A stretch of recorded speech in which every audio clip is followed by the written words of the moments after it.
എപ്പോഴും കണ്ണീന്ന് ശൈലിച്ച് വെള്ളം വന്നുകൊണ്ടേയിരിക്കും. ആ കണ്ണങ്ങനെ മുഴുവൻ തുറക്കത്തൊന്നുമില്ല, പാതി തുറന്നിരിക്കും. ഞാൻ പിന്നെ അടുത്ത് പോയിരുന്ന ഓരോരോ കാര്യങ്ങളൊക്കെ പറയും സന്തോഷിപ്പിക്കാൻ വേണ്ടിയേ. അപ്പൊ രണ്ട് കണ്ണീന്നും നല്ലപോലെ വെള്ളം വരും.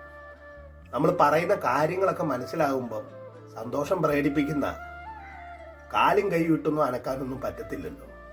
അപ്പൊ ഞാൻ ചോദിക്കും, എന്തിനാ കരയുന്നേം ചോദിക്കും. അപ്പൊ എന്റെ കണ്ണിലോട്ട് തുറിച്ചു നോക്കും. ആ ഞാൻ ഒറ്റയ്ക്കൊന്നും അല്ലല്ലോ, എനിക്കൊരു കൂട്ടുണ്ടല്ലോ. ഇങ്ങനെയാണെങ്കിലും ദൈവം എനിക്ക് ഇങ്ങനെ തന്നല്ലോ. ആരും വരത്തൊന്നുമില്ല, ആരും വരികയല്ല.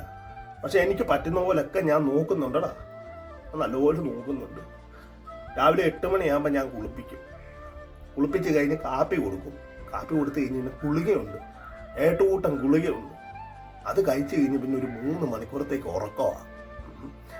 പിന്നെ ഉച്ചയ്ക്ക് ഇച്ചിരി കഞ്ഞി കുടിക്കും, ഇമ്പിടിയേ കഴിക്കത്തുള്ളൂ. പയറുതോരൻ വലിയ ഇഷ്ടമാണ്, വൻപയർ തോരന്. അത് ഈ തേങ്ങ അരച്ച് വെക്കണം. നീ ഇരിക്ക്, ഞാനിതൊന്ന് തീർത്തിട്ടേ കട്ടൻ എടുത്തു തരാം. ഒരു കാര്യത്തിലേ ഉള്ളടാ വിഷമം. എനിക്ക് എന്തെങ്കിലും സംഭവിച്ചാ അവക്ക് പിന്നെ ആരാ ഉള്ളേ? അതുകൊണ്ട് ഞാൻ ദൈവത്തോട് എപ്പോഴും പ്രാർത്ഥിക്കാറുണ്ട്. എനിക്ക് എന്തെങ്കിലും സംഭവിക്കുന്നതിനിപ്പുറം അവളെ എങ്ങ് വിളിക്കണേന്ന് ഞാൻ ദൈവത്തോട് പ്രാർത്ഥിക്കാറുണ്ട്.